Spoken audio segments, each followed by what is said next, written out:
can you talk? Sorry, can you say something so I see if it is really working because I don't know what else to do. What about now? Oh, now it's okay. Okay. Okay. Oh, thank God. Okay, so we are going to start and welcome guys to Next Step with Cherry. And today we are so lucky and so it's so exciting to have our beautiful, let me be a little bit churchy, our beautiful sister in the Lord. Okay, so we're just going to go straight so that the internet will not just cut off. We're going to go straight to what we have today, and that is all about Sweden. So first of all, please, can you introduce yourself to us and where you are right now? Okay, my name is Nnenna. I'm a student. I'm currently in Sweden studying for my master's degree. Oh, okay, that sounds so. What course are you studying, please? It's interesting. It's called Energy for Smart Cities, but you can just call it Energy Engineering. Okay, so how did you really hear about Sweden? Because I know that it's not always like the number one place that a lot of international students would want to go to. So when you talk about Europe, a lot of people would want to go to Germany and like other countries. So why did you choose Sweden? How did you hear about it? Well, first of all, just like you mentioned, Sweden was not top on my list.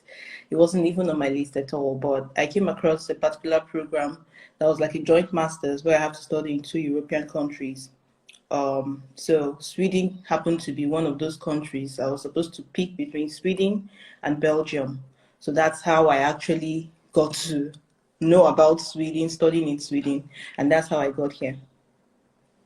Okay, that sounds so great. So uh, when someone want to apply to Sweden, when people want to apply to Sweden, how is the application process like? So, and what advice will you give people that are searching for university? What type of university in Sweden should they go for? Like that has the benefit that they might actually need. Hmm.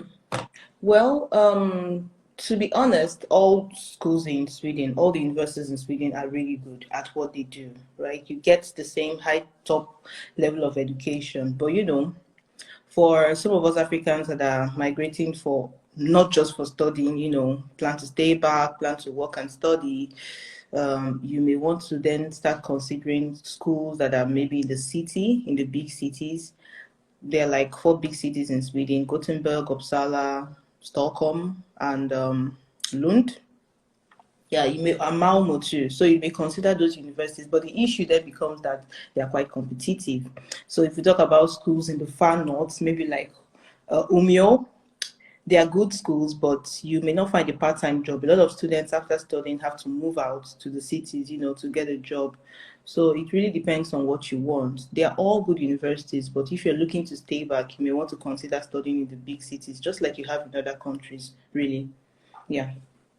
So when you're talking about staying back, how is the resident permit like after study? Because we know some European country give like 2 years, some give 1 year, and like how is it really possible for you to get a permanent resident permit if you are going for Sweden? Yes, it's possible. Yes, it has a when you permanent residence permit is different from just the normal residence permit, So permanent residence permit it takes a longer time. But as a student, after studies, either you study for 1 year or 2 years, depending. After studies, you can apply for an extension to look for a job.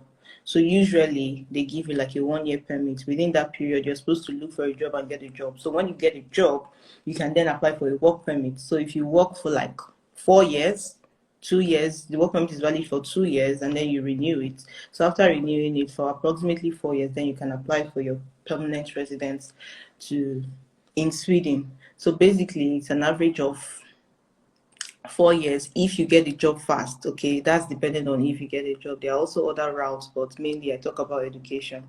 So yeah, that's do Okay, you get oh sorry. you understood what I said? Yes, yes. Yeah.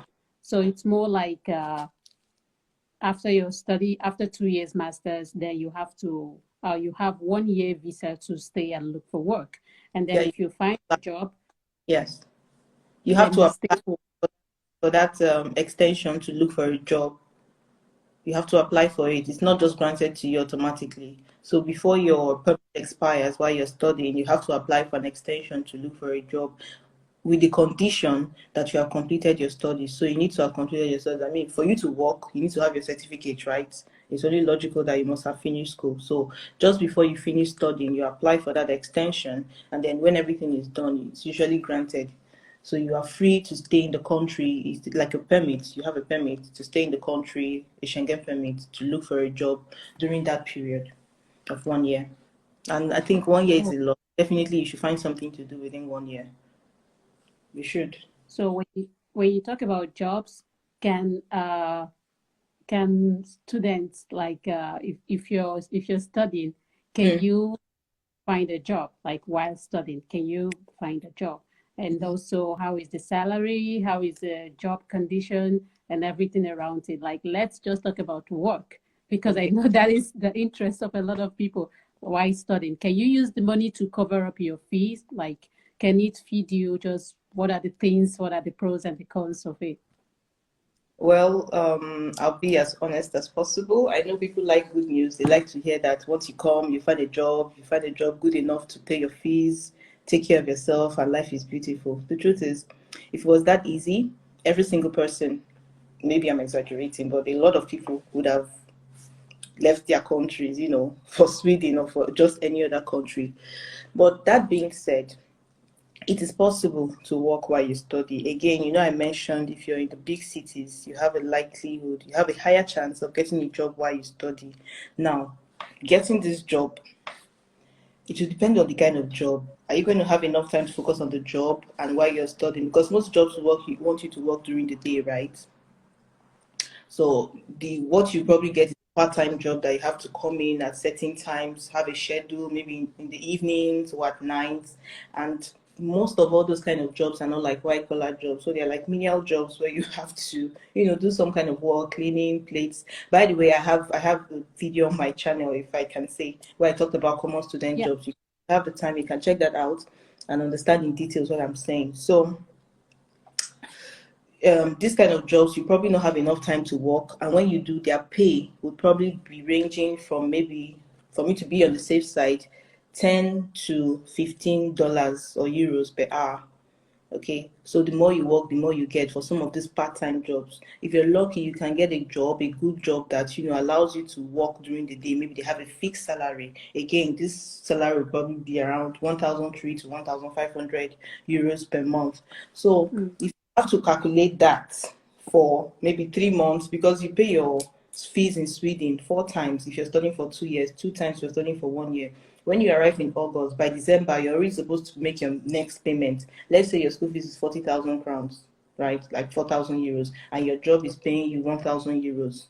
That's if you are lucky, or if you even find a job. There's no guarantee you're going to find a job, right?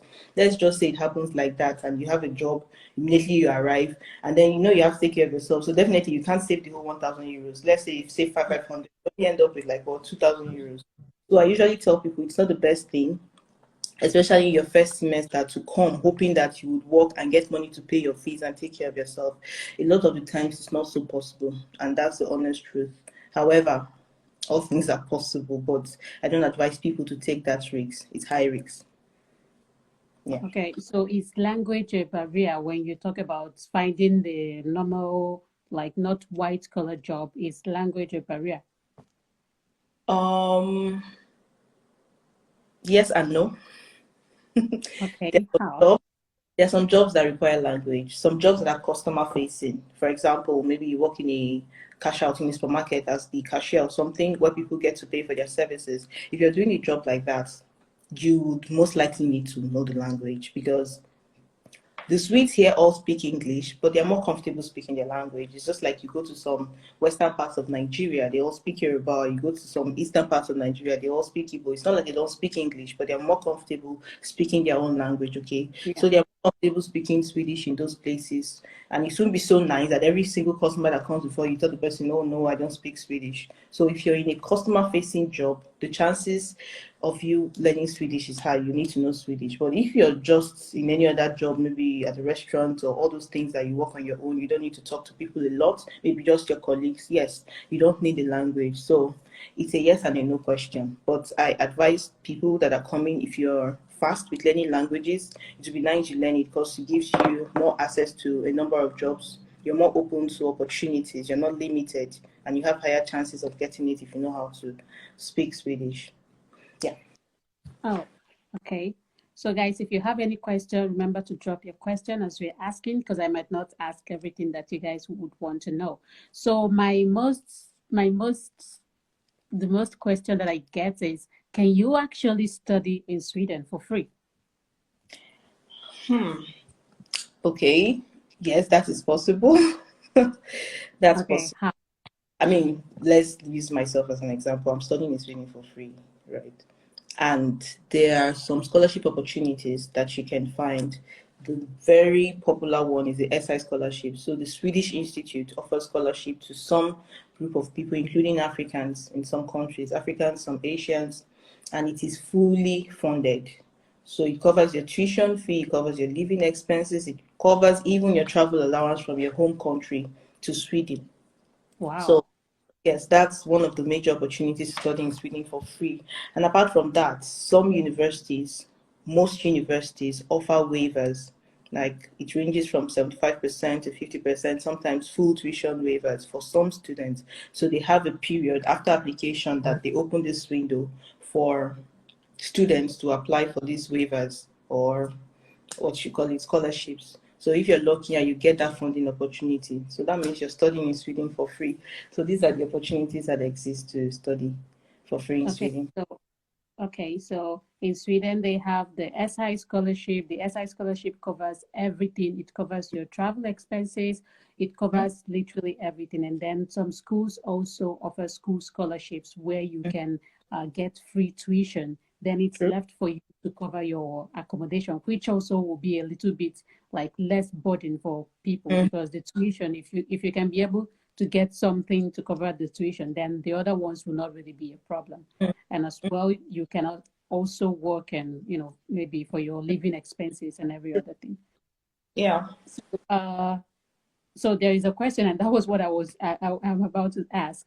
Can you move with your family? Because there are a lot of European countries. I know Lithuania. You cannot move with your family except you are in PhD or something, and also other European countries, you Mm. cannot move with your family. So is there like a certain level of education that you need to be going for before you can move with your family? And what are the benefits like your family can get if they are in Sweden with you?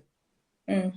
Okay, well, for Sweden, you can move with your family if you're coming to study for a higher education. So higher education covers bachelor's, master's, and PhD. Oh, But you can move with your family with bachelors. yes, you have to, even if it's not family, like your partner, there's what they call partnership here. If you have like in Nigeria we call it boyfriend and girlfriend. But you can move with your partner. They take it seriously. So if you can prove that the both of you have been together, like you stay together, then you can move with your partner or you can move with your wife and your kids. You, however, have to show proof of funds for With your them. boyfriend and girlfriend. That is all the Nigerians should just move. We call it boyfriend. Everybody should just carry their boyfriend and girlfriend. They call it partnership here. Boyfriend and girlfriend in Nigeria, it could be a child's play, but partnership is a more serious term, if I may. Yeah, yeah.